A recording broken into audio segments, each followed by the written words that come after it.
Hello everyone, welcome back to my channel. मैं हूं पूर्णिमा सिंह, आप सभी का स्वागत करती हूं कॉमर्स एट ईज क्लासेस में। आप सभी को पता है हमारी मैक्रो इकोनॉमिक्स के मोस्ट इम्पॉर्टेंट क्वेश्चंस की सीरीज़ चल रही है और अभी तक हम 2 यूनिट्स अपनी कर चुके हैं, national income and money and banking की।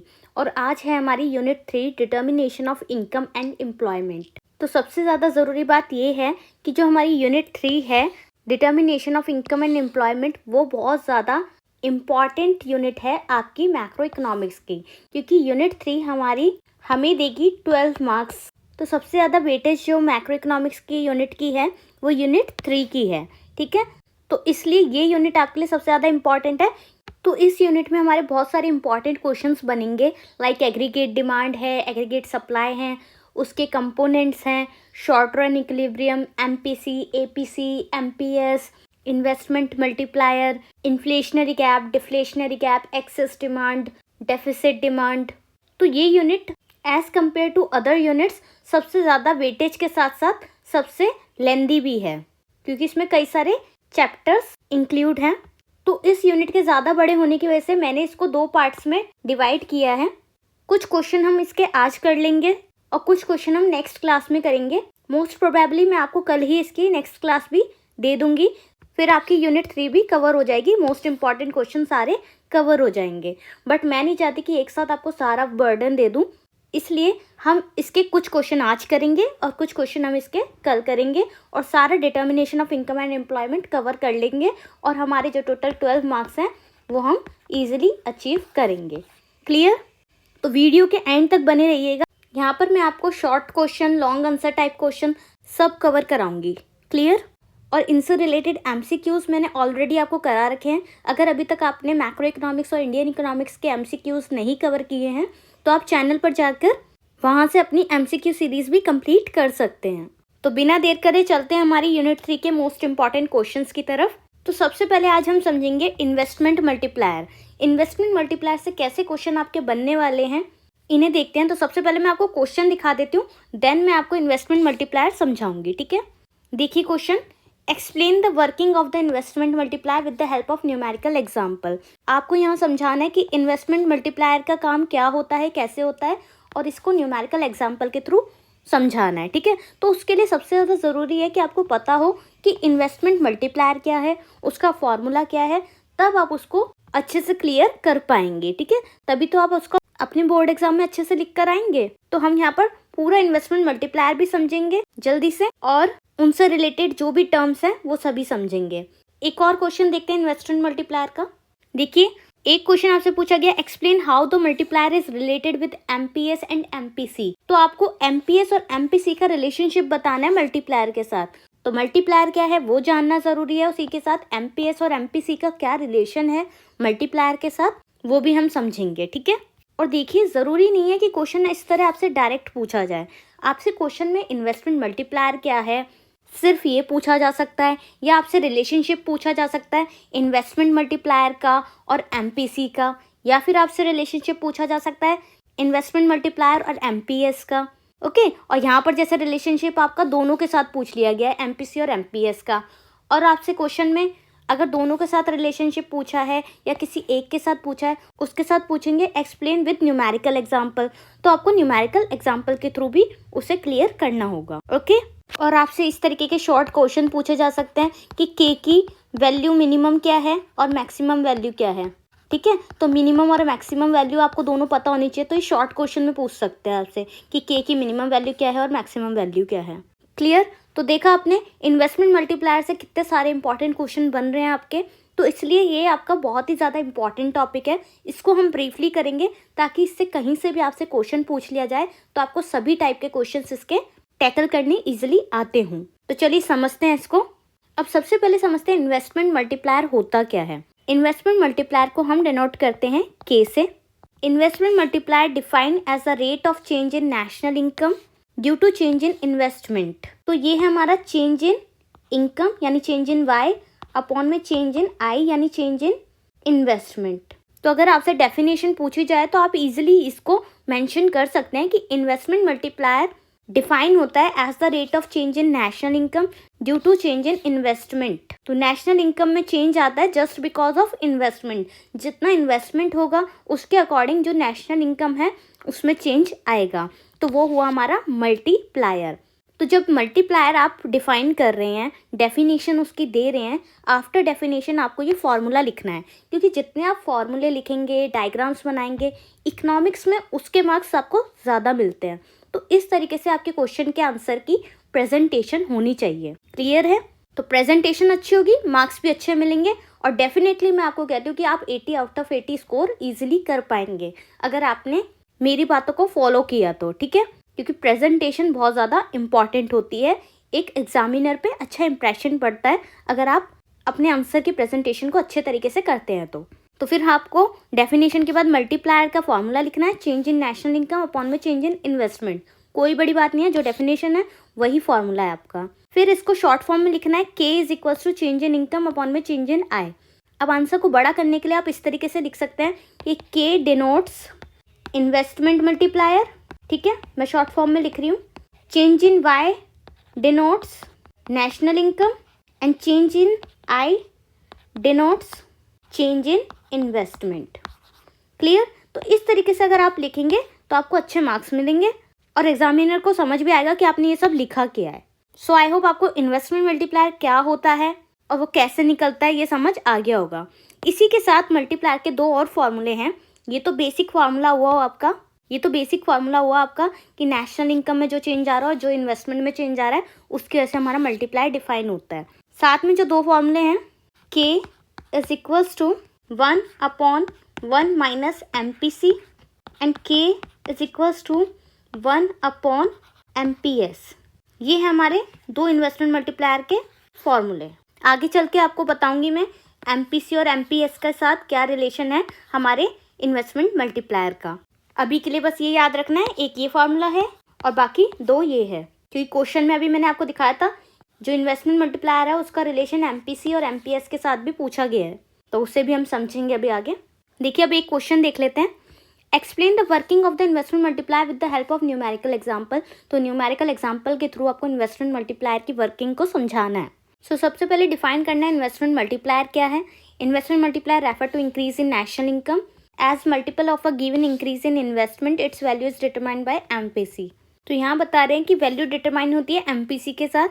The value equals multiplier is equals to 1/1 minus MPC, जो अभी मैंने आपको लिख के दिखाया था फॉर्मूला। जो हमारा इन्वेस्टमेंट मल्टीप्लायर होता है 1/1 माइनस MPC होता है और 1/MPS होता है। तो वही दोनों फॉर्मूले यहाँ पर लिख रखे हैं। अब आपको एग्जाम्पल के थ्रू समझाना है, क्योंकि न्यूमेरिकल एग्जाम्पल मांगा है इन्होंने। तो आपने बोला suppose increase in investment is ₹1000।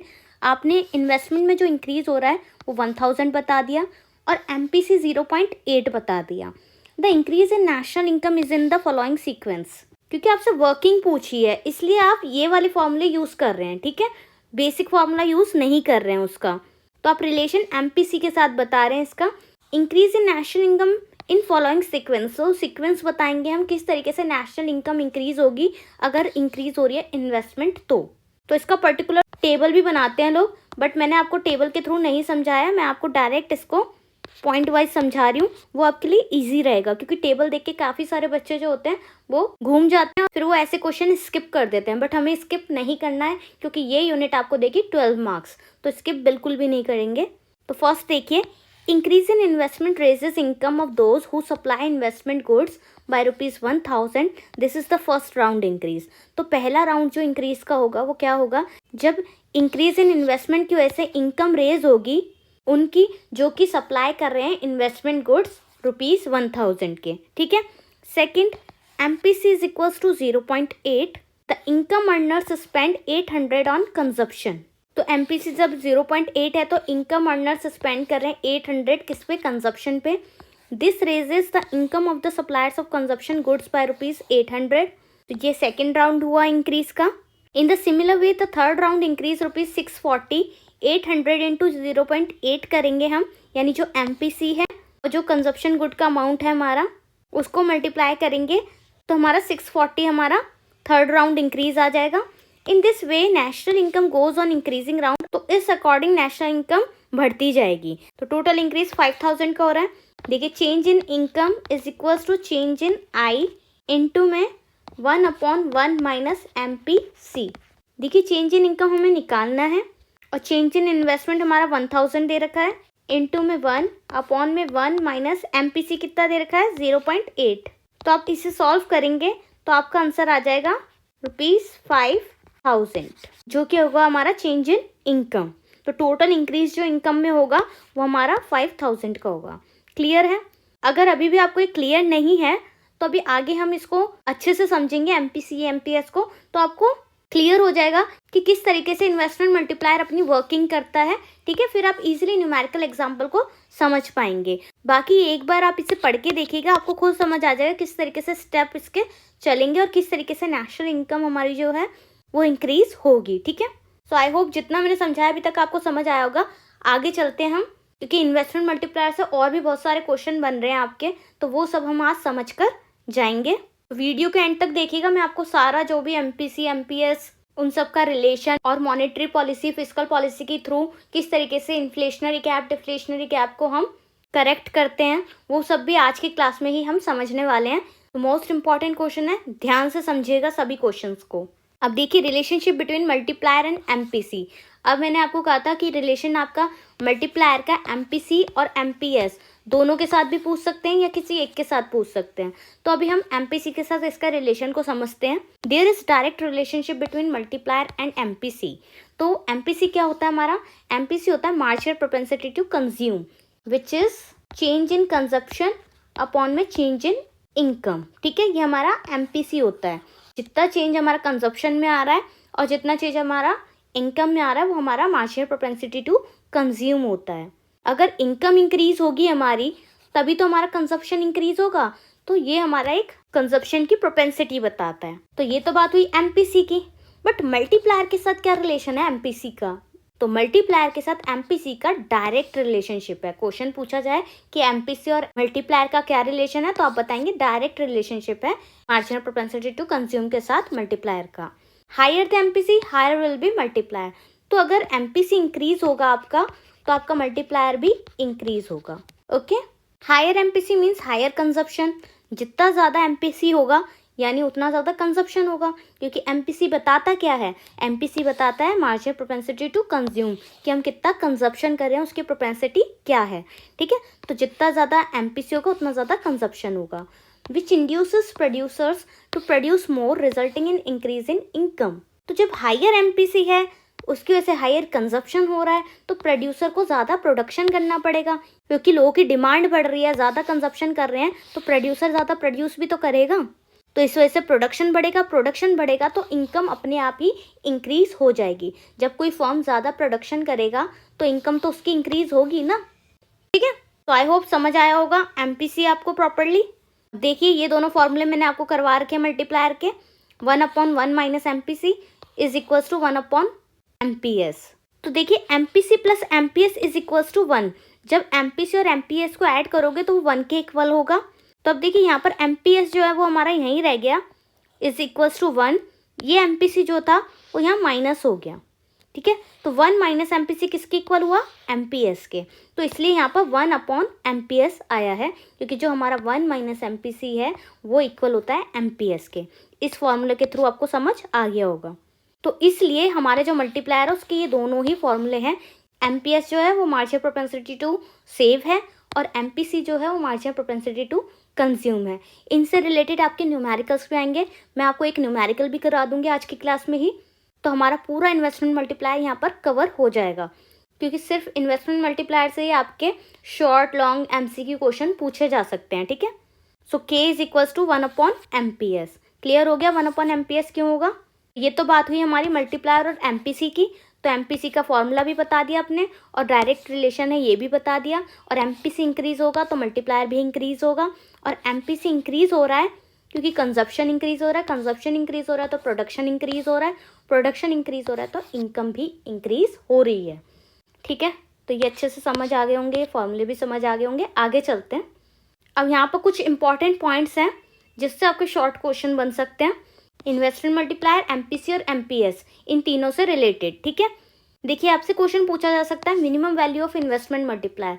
तो मिनिमम वैल्यू जो हमारे के की होती है वो 1 होती है, और ये 1 कब होती है, जब हमारा एमपीसी 0 होता है। और मैक्सिमम वैल्यू के की हमारी इन्फिनिटी होती है। इन्फिनिटी कब होती है, जब एमपीसी हमारा 1 होता है, जो हमारा के होगा वो इन्फिनिटी होगा। ओके, और जब एमपीसी इक्वल होगा एमपीएस के, तो के की वैल्यू क्या होगी, 2 होगी। तो इसको मैंने पूरा प्रॉपर्ली आपको लेक्चर में अच्छे से करवा रखा है। बाकी मैं आपको एक सॉल्व करके दिखा देती हूँ, बाकी सारे भी आप अपने आप ही कर लेंगे। तो एक देख लेते हैं हम। के का फॉर्मूला होता है 1/1 माइनस एमपीसी। अब इन्होंने कहा कि एमपीसी जब 0 होगा तो के की वैल्यू 1 होगी। तो इसको प्रूव करना है कि किस तरह 1 होगी। तो देखिए 1 माइनस 0 करेंगे तो क्या बचेगा, 1/1, यानी के की वैल्यू क्या आ जाएगी, 1 आ जाएगी। तो इस तरीके से अगर आप इन सबको भी सॉल्व करेंगे, मैक्सिमम वैल्यू को, और एमपीसी एमपीएस जब इक्वल होगा तो के 2 होगा। ठीक है, तो आपको के की वैल्यूज़ पता चल जाएगी। फिलहाल के लिए आप यही याद रखिए। मैं इन सबको भी सॉल्व करा के बता सकती हूँ, बट ये रिवीजन क्लास है तो मैं इतना डिटेल में जाकर आपको ये सब नहीं करा रही हूँ।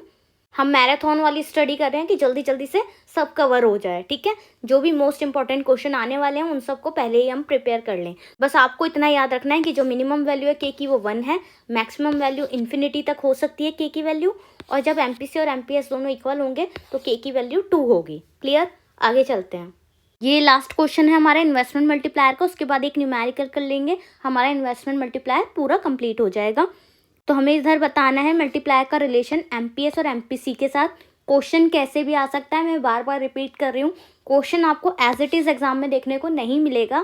क्वेश्चन आपसे डिफरेंट तरीके से पूछ सकता है कि मल्टीप्लायर का रिलेशन एमपीएस के साथ कैसा है, या मल्टीप्लायर का रिलेशन इन दोनों के साथ कैसा है, या क्वेश्चन ऐसे पूछेगा कि मल्टीप्लायर का relation marginal propensity to consume के साथ कैसा है, विद न्यूमेरिकल एग्जांपल समझाइए। ठीक है, क्वेश्चन कैसे ही बन सकता है, बट मैंने आपको उन सब का कंटेंट बता दिया है कि किस तरीके के क्वेश्चन का आंसर आपको देना है। क्योंकि चाहे क्वेश्चन कैसा भी है, पर अगर आपसे मल्टीप्लायर और एमपीएस पूछ रहा है तो मल्टीप्लायर के बारे में आपको पता होगा तो आप वो लिख सकते हैं, एमपीएस के बारे में पता तो उसके बारे में बता सकते हैं, इन दोनों के आपस में रिलेशन जो है उसको समझा सकते हैं।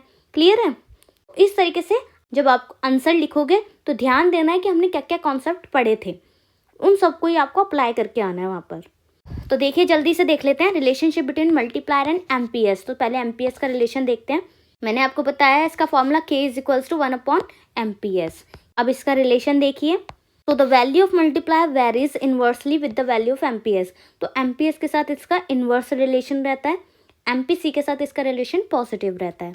Higher the value of MPS the smaller will be the value of multiplier. तो जितनी ज़्यादा वैल्यू हमारी एमपीएस की होगी उतनी ही कम वैल्यू हमारे मल्टीप्लायर की हो जाएगी, यानी के की वैल्यू कम हो जाएगी, क्योंकि इनका रिलेशन क्या है, इनका रिलेशन इन्वर्स रिलेशनशिप है। And lower the value of MPS, और जितनी कम एमपीएस की वैल्यू होगी उतना ज़्यादा वैल्यू हमारे मल्टीप्लायर की होगी। क्लियर हो रहा है, तो इन्वर्स रिलेशन क्या हुआ कि मल्टीप्लायर ज़्यादा होगा जब हमारा एमपीएस कम होगा, जब एमपीएस हमारा ज़्यादा होगा तो हमारा मल्टीप्लायर की वैल्यू कम होगी। ठीक है, तो इसे कहते हैं नेगेटिव रिलेशन, इन्वर्स रिलेशन। वहीं बात करें हम हमारे एमपीसी और मल्टीप्लायर के रिलेशन की, तो इसका आप पहले फॉर्मूला लिखेंगे, फिर आप उसका रिलेशन बताएंगे। इन दोनों का रिलेशन हमारा जो है वो पॉजिटिव रिलेशन है, डायरेक्ट रिलेशनशिप, और जितनी ज़्यादा वैल्यू हमारे एमपीसी की होगी उतना ज़्यादा हमारा मल्टीप्लायर होगा, जितनी कम वैल्यू हमारी एमपीसी की होगी उतनी कम वैल्यू हमारे मल्टीप्लायर की होगी। क्योंकि ये एक पॉजिटिव रिलेशन है कि अगर जैसे जैसे हमारा एमपीसी बढ़ेगा वैसे वैसे हमारा के भी यानी मल्टीप्लायर भी बढ़ेगा, और अगर हमारा एमपीसी कम होगा तो मल्टीप्लायर भी उसके साथ साथ कम हो जाएगा। ठीक है, तो इनकी सच्ची दोस्ती है एमपीसी और मल्टीप्लायर की, इसलिए ये दोनों साथ साथ चलते हैं, और इन दोनों की दुश्मनी है इसलिए ये लोग इन्वर्स चलते हैं, एक दूसरे के अगेंस्ट चलते हैं। अगर मल्टीप्लायर ज़्यादा है तो एमपीएस कम हो जाएगा, और अगर मल्टीप्लायर कम है तो एमपीएस ज़्यादा हो जाएगा। तो इन दोनों की दोस्ती है, आपस में बनती है, और इन दोनों की आपस में बनती नहीं है। ठीक है, क्लियर हो गया एमपीसी, एमपीएस, मल्टीप्लायर। न्यूमेरिकल देखते हैं। इनकम इंक्रीज बाय 10,000, जो चेंज इन इनकम है यानी इनकम इंक्रीज हो रही है 10,000 से, as a result of rise in investment expenditure by 1,000, और जो इन्वेस्टमेंट में इंक्रीज आ रहा है, चेंज आ रहा है, वो 1,000 का है।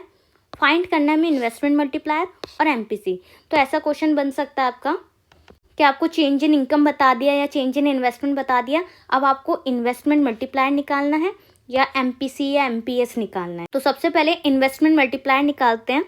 इन्वेस्टमेंट मल्टीप्लायर को हम किससे डिनोट करते हैं? के से।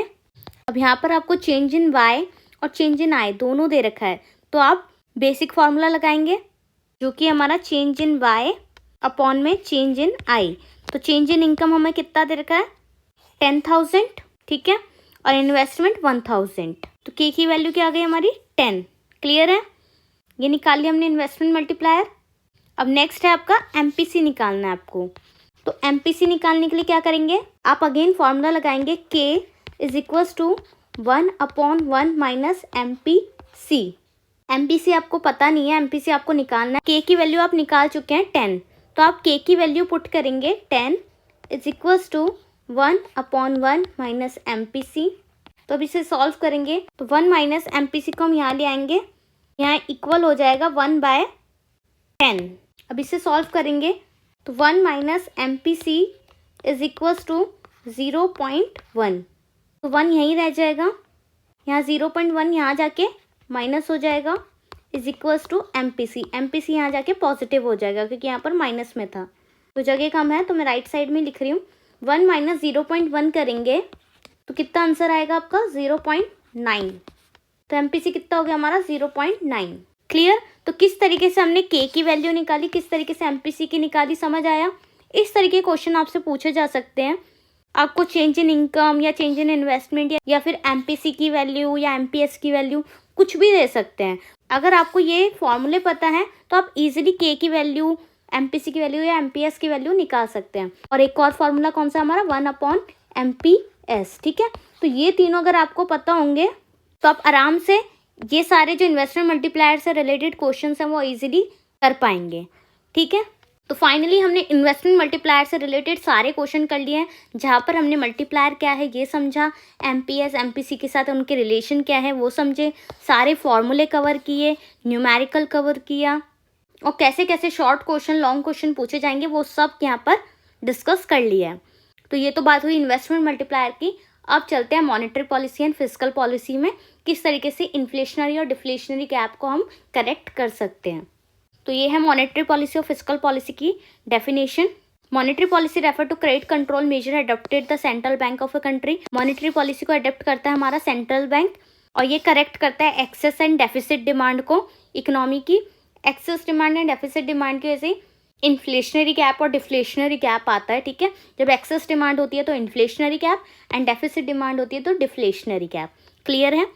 फिस्कल पॉलिसी हमारी जो होती है उसे हम बजटरी पॉलिसी भी बोलते हैं। तो अगर बजटरी पॉलिसी आए तो कंफ्यूज मत होइएगा, fiscal policy and budgetary policy both are similar. So fiscal policy refers to budgetary policy of the government और revenue and expenditure policy of the government to correct the situation of excess and deficient demand in the economy. तो ये भी access और deficit demand को correct करती है, fiscal policy भी और मॉनेटरी पॉलिसी भी। बस फर्क इतना है कि इसे अडॉप्ट सेंट्रल बैंक करती है और ये गवर्नमेंट के अंडर कंट्रोल होती है, ठीक है। तो देखिए आपसे फिस्कल एंड मॉनेटरी पॉलिसी में डिफरेंस पूछा जा सकता है।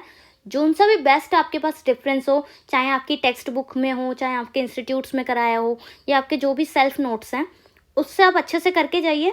बस मेरा काम है आपको इंपॉर्टेंट क्वेश्चन बताना। तो मैं आपको बता रही हूँ कि मॉनेटरी पॉलिसी और फिस्कल पॉलिसी से किसी भी टाइप का क्वेश्चन पूछ सकते हैं आपसे, तो डिफरेंस भी करके जाइएगा इसका।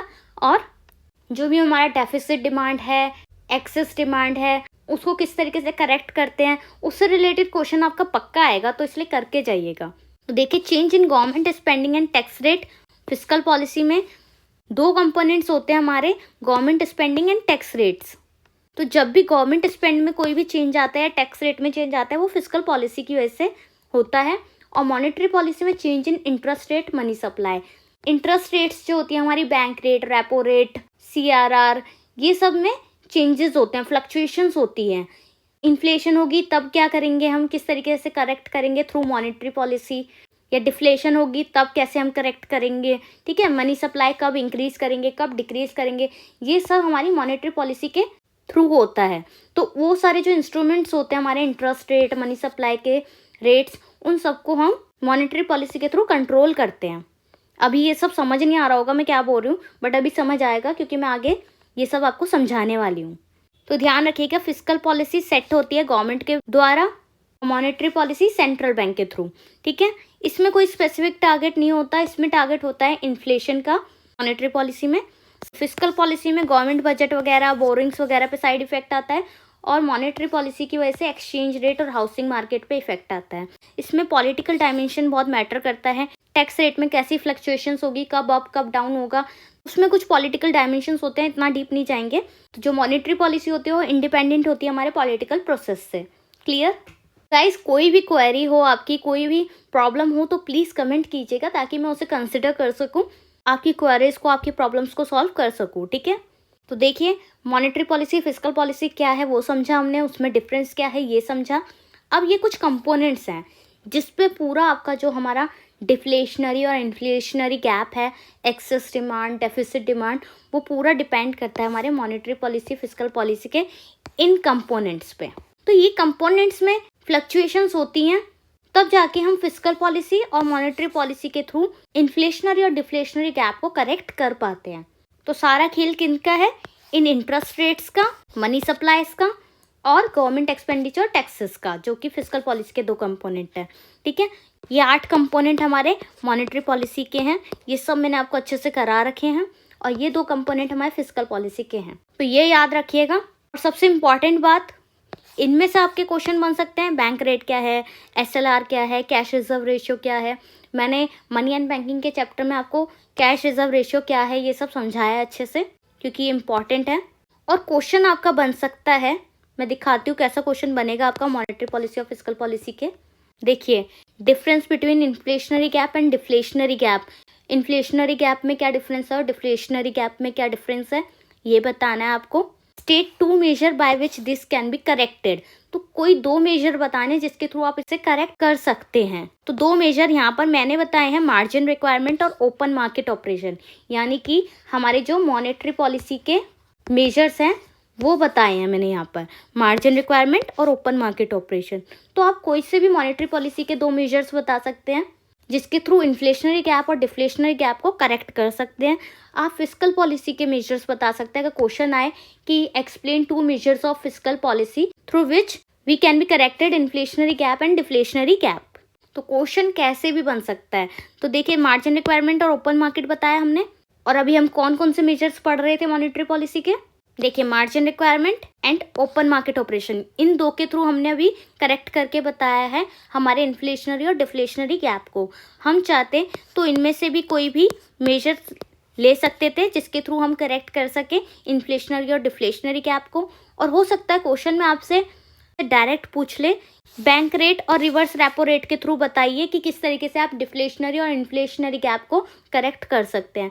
और एक क्वेश्चन फिस्कल पॉलिसी से भी बन सकता है कि भाई डिफ्लेशनरी और इन्फ्लेशनरी गैप को फिस्कल पॉलिसी के थ्रू कैसे करेक्ट कर सकते हैं। तो इसलिए मॉनेटरी और फिस्कल पॉलिसी आपके लिए बहुत ज़्यादा इंपॉर्टेंट है, इसके सारे कंपोनेंट्स बहुत ज़्यादा इंपॉर्टेंट है, क्योंकि अगर आपने ये सारे कर लिए अच्छे से तो क्वेश्चन आपसे कुछ भी पूछ ले, चाहे कैश रिजर्व पूछ ले, चाहे बैंक रेट पूछ ले, या बोले आप अपनी मर्जी से कोई भी 2 बता दीजिए, तो आप मॉनेटरी पॉलिसी या फिस्कल पॉलिसी किसी के भी 2 कंपोनेंट्स आप वहाँ पर क्लियर कर सकते हैं और उसके थ्रू आप एक्सप्लेन कर सकते हैं। ठीक है, बाकी मैं आपको इन सभी कंपोनेंट्स के कंटेंट को प्रोवाइड कर दूँगी, आप स्क्रीनशॉट ले लीजिएगा। ठीक है, तो ये सारे ही कवर हो जाएंगे आपके, आपका कोई सा भी नहीं रहेगा। अगर आपसे क्वेश्चन में कोई सा भी पूछ ले कंपोनेंट, तो आपको सभी कंपोनेंट्स आते होंगे कि जब इन्फ्लेशन गैप होगा या डिफ्लेशनरी गैप होगा, एक्सेस डिमांड होगी, डेफिसिट डिमांड होगी, तो किस तरीके से कंपोनेंट अपना काम करेंगे। ठीक है, तो आप स्क्रीनशॉट ले लीजिएगा, मैं सारा आपको अभी अवेलेबल कर दूंगी इसको। तो क्लियर हो गए सारे कंपोनेंट्स, आगे चलते हैं। तो यही क्वेश्चन हम करते हैं, difference between inflationary gap and deflationary gap, state 2 measure by which this can be corrected. तो आपसे 2 मेजर्स पूछ लिए गए, वो आपकी मर्जी है कि आपको जो से भी 2 मेजर्स आते हों वो बता दीजिए, चाहे वो मॉनेटरी पॉलिसी के हों चाहे वो फिस्कल पॉलिसी के हों। तो वो आप अपने अकॉर्डिंग कोई से भी 2 कंपोनेंट्स लेके समझा सकते हैं। तो देखिए, एक्सेस डिमांड और इन्फ्लेशनरी गैप, मैंने आपको कहा था दोनों सेम है, ज़्यादा डिमांड होती है तभी इन्फ्लेशनरी गैप आता है, इन्फ्लेशन का गैप आता है। इसलिए समझ लीजिए, जब एग्रीगेट डिमांड बहुत ज़्यादा हो जाती है फुल एम्प्लॉयमेंट लेवल से, तब हमारा इन्फ्लेशनरी गैप आता है। और वहीं बात करें हम डेफिसिट डिमांड की, तो डेफिसिट तब होता है डिमांड में जब हमारा एग्रीगेट डिमांड कम हो हमारे एग्रीगेट सप्लाई से। क्लियर? देखिए मैं आपको समझा ही देती हूँ एक्सेस डिमांड और डेफिसिट डिमांड का डायग्राम बनाकर। ये है हमारा एग्रीगेट सप्लाई, ये हमारा एक्स एक्सिस, ये वाई एक्सिस और ये हमारा एग्रीगेट डिमांड। तो ये मेरा एक्सेस डिमांड का और ये डेफिसिट डिमांड का। तो जब एग्रीगेट डिमांड हमारी इंक्रीज हो जाती है, वो जो गैप होता है उसे हम बोलते हैं इन्फ्लेशनरी गैप, और वहीं हमारी एग्रीगेट डिमांड कम हो जाती है तो वो पॉइंट हमारा हो जाता है डिफ्लेशनरी गैप। क्लियर हुआ? जब एग्रीगेट डिमांड इंक्रीज होगी तो उसके बीच में जो डिफरेंस आएगा वो इन्फ्लेशनरी गैप होगा, और जब एग्रीगेट डिमांड हमारी डाउनवर्ड शिफ्ट होगी तो वो हमारा डिफ्लेशनरी गैप होगा। ठीक है, अभी इन शॉर्ट मैंने आपको समझाया तो अभी इतना ही समझिए, बाकी डिटेल वीडियो में मैंने अच्छे से समझा रखा है इसको, तो आप वहाँ से भी इसे समझ सकते हैं। तो वो जस्ट इसलिए समझाया क्योंकि क्वेश्चन आपको समझ आ जाए एक्सेस डिमांड में इन्फ्लेशनरी गैप कब हो रहा है, डेफिसिट डिमांड में डिफ्लेशनरी गैप कब हो रहा है। तो अब बात करते हैं टू मेजर्स की इन्फ्लेशनरी और डिफ्लेशनरी गैप को करेक्ट करने के लिए। पहला है मार्जिन रिक्वायरमेंट और दूसरा ओपन मार्केट ऑपरेशन। तो मार्जिन रिक्वायरमेंट क्या होता है? जो करंट वैल्यू होती है सिक्योरिटी की, लोन की, और जो लोन ग्रांटेड की वैल्यू होती है, ठीक है, उसके बीच का डिफरेंस जो होता है वो मार्जिन रिक्वायरमेंट होता है। तो जब डेफिसिट डिमांड होती है तो सेंट्रल बैंक क्या करता है, वो डिक्रीज कर देता है मार्जिन रिक्वायरमेंट को, जिसके थ्रू क्या होगा, जो हमारी क्रेडिट क्रिएशन है वो इंक्रीज हो जाएगी, किसकी? कमर्शियल बैंक की। और उसका रिजल्ट ये होगा कि मनी सप्लाई जो है इकोनॉमी की वो इंक्रीज हो जाएगी। ठीक है, तो जब डेफिसिट डिमांड हो रही होगी उस वक्त पर सेंट्रल बैंक डिक्रीज कर देगा हमारे मार्जिन को in order to increase the credit creation, ताकि वो क्रेडिट क्रिएशन को इंक्रीज कर सके। जब मार्जिन कम हो जाएगा तो क्रेडिट क्रिएशन इंक्रीज हो जाएगा कमर्शियल बैंक्स का, और उसका रिजल्ट ये होगा कि जो मनी सप्लाई होगी इकोनॉमी की वो इंक्रीज हो जाएगी। तो जो डेफिसिट है उससे हम बाहर आ जाएंगे। ठीक है, तो डिफ्लेशनरी गैप से हम कॉम्बैट कर जाएंगे, और जब इन्फ्लेशनरी गैप होगा उस वक्त मार्जिन रिक्वायरमेंट को इंक्रीज कर देंगे। क्लियर? क्योंकि सेंट्रल बैंक जो है ना वो हमारे मार्जिन को इंक्रीज और डिक्रीज कर सकता है, क्योंकि मॉनेटरी पॉलिसी को कौन सेट करता है? सेंट्रल बैंक करता है। ठीक है, तो ये सारे कंपोनेंट्स किसके हैं? हमारे मॉनेटरी पॉलिसी के कंपोनेंट हैं। तो जब डिफ्लेशन हो रहा है तो डिक्रीज कर दिया मार्जिन को, भाई मार्जिन कम कर देते हैं, क्योंकि अभी डिफ्लेशन का टाइम पीरियड चल रहा है, तो सेंट्रल बैंक ये डिसीजन लेता है कि भाई डिक्रीज कर देते हैं मार्जिन, और जब इन्फ्लेशन होता है तो इंक्रीज कर देते हैं मार्जिन। ठीक है, open market operation during excess demand, जब ज़्यादा डिमांड हो रही होगी, जब ज़्यादा महंगाई हो रही होगी, इन्फ्लेशन हो रही होगी, तो उस टाइम पे सेंट्रल बैंक सेल कर देगा सिक्योरिटीज। ओपन मार्केट ऑपरेशन में क्या होता है? सिक्योरिटीज सेल एंड परचेज होती है। ठीक है, पूरा प्रॉपर्ली मैंने आपको समझा रखा है ओपन मार्केट ऑपरेशन क्या होता है, कैसे होता है, कब इंक्रीज होगा, कब डिक्रीज होगा, डिटेल वीडियो में समझा रखा है सब कुछ आपको। तो जब एक्सेस डिमांड होगी सिक्योरिटीज सेल कर देंगे, तो सेल ऑफ सिक्योरिटी क्या रिड्यूस करेगी? परचेजिंग पावर जो मार्केट की है उसको रिड्यूस कर देगी। तो जब परचेजिंग पावर रिड्यूस हो जाएगी तो जो इन्फ्लेशनरी गैप है वो अपने आप ही कम हो जाएगा। ठीक है, ये तो बात हो गई इन्फ्लेशनरी गैप की, क्योंकि क्वेश्चन आपसे इन्फ्लेशनरी और डिफ्लेशनरी दोनों गैपों के बारे में पूछ रहा है। तो पहले आपने इन्फ्लेशनरी गैप बता दिया, अब डिफ्लेशनरी की बात करते हैं। During deflationary gap central bank tries to purchase securities to inject expenditure into the economy. तो जब मार्केट में डिफ्लेशन आ गया तो उस टाइम पे सेंट्रल बैंक सिक्योरिटीज परचेज कर लेगा। सिक्योरिटीज परचेज करने से क्या होगा? मार्केट में पैसा आ जाएगा, तो inject the expenditure into the economy. क्योंकि डिफ्लेशन का टाइम चल रहा है, मंदी का टाइम, ठीक है, तो मंदी के टाइम पर परचेज करेगी सेंट्रल बैंक सिक्योरिटीज को। सिक्योरिटीज परचेज करने से इकोनॉमी में पैसा आ जाएगा। तो इस तरीके से मॉनेटरी और फिस्कल पॉलिसी के थ्रू हम इन्फ्लेशनरी और डिफ्लेशनरी गैप को करेक्ट कर सकते हैं through all components of monetary and fiscal policy. Clear? So I hope आपको इन्फ्लेशनरी और डिफ्लेशनरी गैप भी बहुत अच्छे से क्लियर हो गया होगा। ये क्वेश्चन आपके आने वाले हैं, इसलिए इसको प्लीज़ स्किप मत कीजिएगा, छोड़कर मत जाइएगा। बाकी मैंने आपको कहा था मैं आपको इन सब के स्क्रीनशॉट भी दे दूंगी, क्योंकि अगर आपसे एग्जाम में क्वेश्चन किसी पर्टिकुलर कंपोनेंट पे आ जाता है तो आपको वो सब भी आने चाहिए। तो देख लीजिए, देखिए इन सब के स्क्रीनशॉट ले लीजिए जल्दी से। एक्सप्लेन मैंने आपको ये सब कर रखे हैं। Measure to correct deficit and excess demand.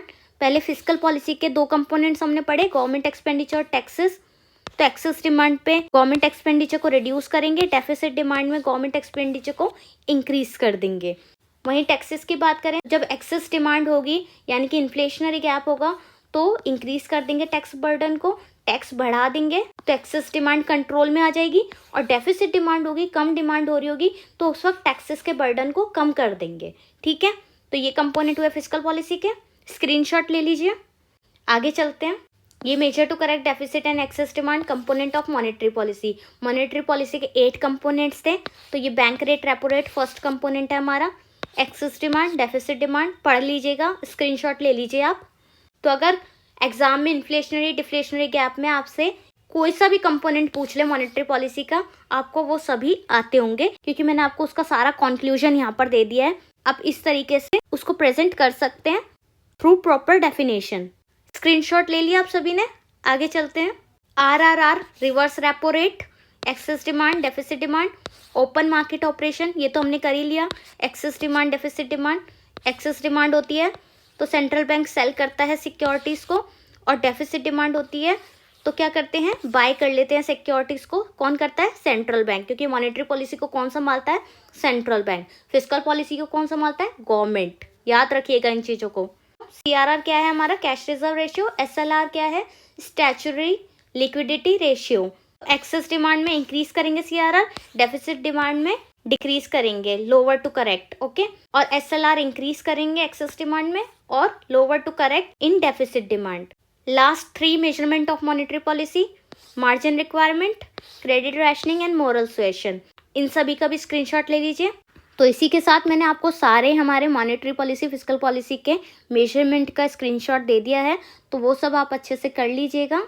तो आज हमने सारा मल्टीप्लायर से रिलेटेड और मॉनेटरी और फिस्कल पॉलिसी से रिलेटेड सारे इंपॉर्टेंट क्वेश्चन कर लिए हैं, और कल हम यूनिट 3 के बाकी के क्वेश्चंस करेंगे, क्योंकि मैंने आपको बता दिया 12 मार्क्स के टोटल हमारे क्वेश्चंस आएंगे इसमें से। तो ये यूनिट आपके लिए इंपॉर्टेंट, तो कल की क्लास लेना बिल्कुल भी मत भूलिएगा। और आई होप आपको आज की क्लास सभी को अच्छी लगी होगी। तो इसी तरह पढ़ेंगे और करेंगे अपने टारगेट को अचीव। Bye bye, take care and all the best for your exams.